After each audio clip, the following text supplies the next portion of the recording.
Sí, bueno, en primer lugar tuve la oportunidad de conversar con ella.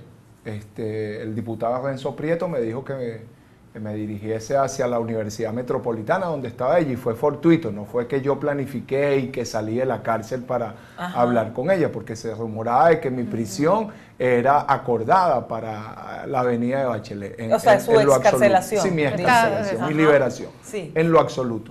Yo entré de madrugada al SEBIN, 53 días, y como entré salí. De hecho, el juez se enteró después que yo había salido.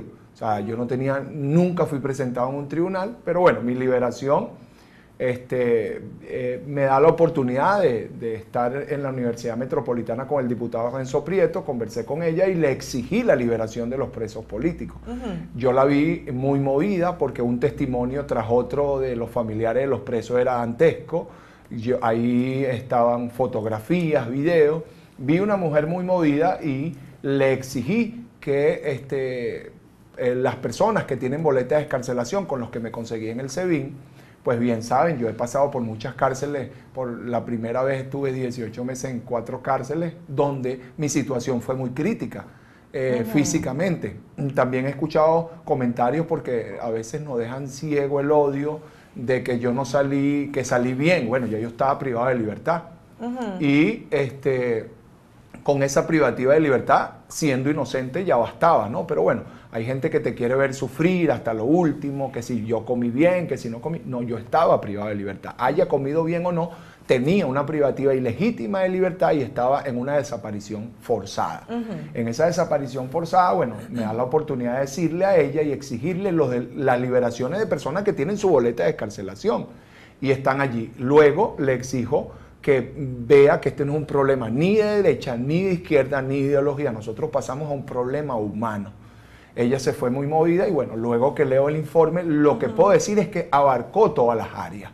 El informe abarca los presos políticos, abarca la situación de la crisis humanitaria en cuanto a la alimentación, en cuanto a la salud. Es un informe que habla sistemáticamente de la violación. A ustedes como periodistas, como comunicadores sociales, también se les cercena su derecho a la libre expresión. Hay palabras que no se pueden decir, hay un tema de semántica, que si vas detenido o no vas detenido, o te cierran el medio de comunicación, dependiendo de cómo el presidente, entre comillas, el usurpador, diga hacia el Tribunal Supremo y manda una orden, porque el Tribunal Supremo le sirve a un partido político. Bueno, en este caso el informe abarcó todas las áreas y mi expectativa era esperar. Yo creo que los tiempos y los días van hablando y vimos cómo luego ella se manifiesta el día viernes. Yo estaba esperando que hablara y habla ratificando pues lo que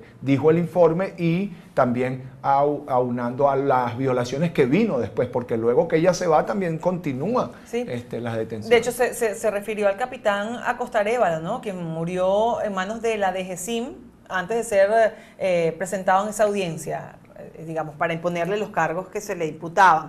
Ahora, diputado, en cuanto a la condición de los presos en las cárceles, justamente, usted dice que pasó esta segunda vez 50 y tantos días, pero la vez anterior pasó 18 meses en unas condiciones infrahumanas, que no es cuestión de comparar o no, pero usted está diciendo que incluso su juez no sabía que usted estaba detenido y se enteró una vez que salió. Es decir, una detención completamente arbitraria en este caso, y eso también se contempla en el informe, la condición de los presos. Sí, de hecho, ella conversa conmigo porque es una de las desapariciones, no nada más por ser diputado, sino como ciudadano, fue una desaparición forzada. Mi juez se entera después que yo estoy detenido y también se entera después cuando yo salí. O sea, aquí no hubo una orden de un tribunal, aquí hubo una orden de alguien, no se sabía de quién era preso Gilbert Caro. En la oportunidad anterior sí dieron una orden desde el estado Táchira que me persiguieran y me siembran unos elementos allí que lo pusieron. No puedo hablar muy específicamente del caso porque tengo una prohibición por el tribunal militar en donde me prohíben hablar del caso, pero sí puedo explicar lo que pasé. Eso fue una de las decisiones que tomó la juez. Yo puedo declarar a los medios, puedo hablar como político. De hecho, en esta oportunidad me querían prohibir hablar y hubo una conversación por quienes estuvieron mediando en mi liberación para que pudiese expresarme. ¿Por el grupo de Boston? El grupo de Boston y unos diputados del PCV que ahí es donde yo estaba conversando con alguien y le decía que por qué satanizar, y aquí voy refiriéndome a los diálogos anteriores. Nosotros no estamos en esta oportunidad negociando absolutamente los derechos ni la libertad de los venezolanos, mucho menos lo de los que hemos sufrido y de quienes tenemos la empatía con quienes están presos. Nosotros tenemos un objetivo muy claro y es la liberación de Venezuela. Eso no nos lo planteamos ahorita, eso nos lo planteamos hace más de 5 años cuando Leopoldo López empezó a llamar a este régimen como lo tenía que llamar. Y recordemos y hagamos memoria cuando nos satanizaron también el Plan TU, era todos unidos, queríamos primaria, eso fue en el 2010.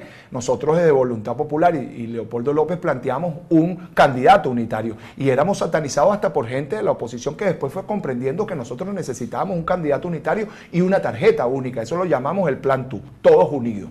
En ese Plan TU planteamos una ruta de unidad y bueno, el tiempo nos dio la razón. En el 2014 planteamos a llamar a Maduro como se tenía que llamar, un dictador, y nadie nos daba la razón, éramos muy radicales y ahí implantamos una ruta de lucha de calle, en donde hasta el día del 5 hubo mucha gente que desconvocó la calle, y la calle no puede, es el único escenario donde nosotros en el mundo entero levantamos la voz. Si un niño tiene hambre, llora para que la mamá le dé alimento. Si nosotros necesitamos protestar, tenemos que salir a la calle. Ese escenario no se puede dejar por nada del mundo. Y bueno, creo que hay un momento estelar después de lo de Bachelet, un momento ni siquiera, y lo voy a referir no nada más con el tema del informe de Bachelet, aquí hubo un cambio jurídico después del 5 de enero. El presidente constitucional encargado de la República es Juan Guaidó Márquez. Eso se lo da el estamento jurídico de la Constitución. Eso no es que porque marche o no marche, porque un presidente en otro país le dé la gana, no, es nuestra Carta Magna